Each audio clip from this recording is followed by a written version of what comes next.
जय हिंद दोस्तों। आज हम जानेंगे ग्रेट निकोबार द्वीप विकास परियोजना, जिसे ग्रेट निकोबार मेगा प्रोजेक्ट भी कहा जाता है। यह नीति आयोग द्वारा परिकल्पित भारत की एक अत्यंत रणनीतिक और आर्थिक रूप से एक महत्वपूर्ण महत्वाकांक्षी योजना है। अब बात करते हैं परियोजना के प्रमुख पहलुओं की।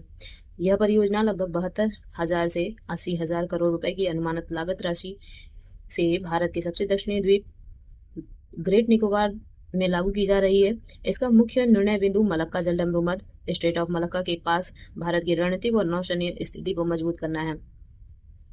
वैश्विक समुद्री व्यापार का एक बड़ा हिस्सा इसी मार्ग से गुजरता है। इसका उद्देश्य भारत को हिंद प्रशांत इंडो पैसिफिक क्षेत्र में एक प्रमुख समुद्री और रसद लॉजिस्टिक हब के रूप में स्थापित करना है। Maritime vision 2030। यह परियोजना भारत के मैरीटाइम इंडिया विजन 2030 और अमृतकाल विजन 2047 के साथ पूरी तरह से संरेखित है। इसका विजन भारत को विदेशी बंदरगाहों जैसे सिंगापुर, कोलंबो, पोर्ट कलांग पर ट्रांसशिपमेंट निर्भरता को कम करना है। इसके तहत भारत में ही विश्व स्तरीय बुनियादी ढांचा विकसित कर अंतर्राष्ट्रीय समुद्री व्यापार से राजस्व अर्जित करना और क्षेत्रीय सुरक्षा को सशक्त बनाना शामिल है। परियोजना के 4 मुख्य घटक इस प्रकार हैं। गलाथिया बे अंतर्राष्ट्रीय container transshipment terminal band ICTT, गहरे पानी का बंदरगाह जो विशाल मालवाहक जहाजों को संभालने में सक्षम होगा। ग्रीनफील्ड अंतर्राष्ट्रीय हवाई अड्डा, यह एक द्विउपयोगी हवाई अड्डा है जो नागरिक उड़ानों के साथ साथ सैन्य सुरक्षा और पर्यटन को बढ़ावा देगा। गैस और सौर ऊर्जा आधारित पावर प्लांट, परियोजना की ऊर्जा आवश्यकताओं को पूरा करने के लिए 450 मेगावाट का हाइब्रिड पावर प्लांट स्थापित किया जाएगा।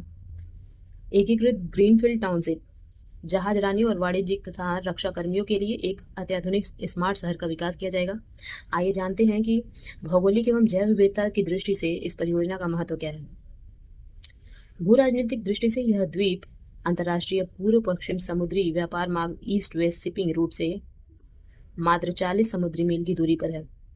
यह स्थान भारत के एकमात्र त्रिसेवा कमान अंडमान एंड निकोबार कमान को सुदृढ़ कर भारत की एक्ट ईस्ट पॉलिसी को गति प्रदान करता है।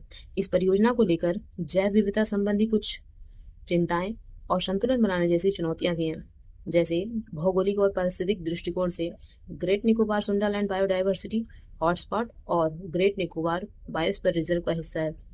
यहाँ लेदरबैक समुद्री कछुए, निकोबारी मकाक और शोम्पेन व निकोबारी जैसी दुर्लभ जनजातियां पाई जाती हैं।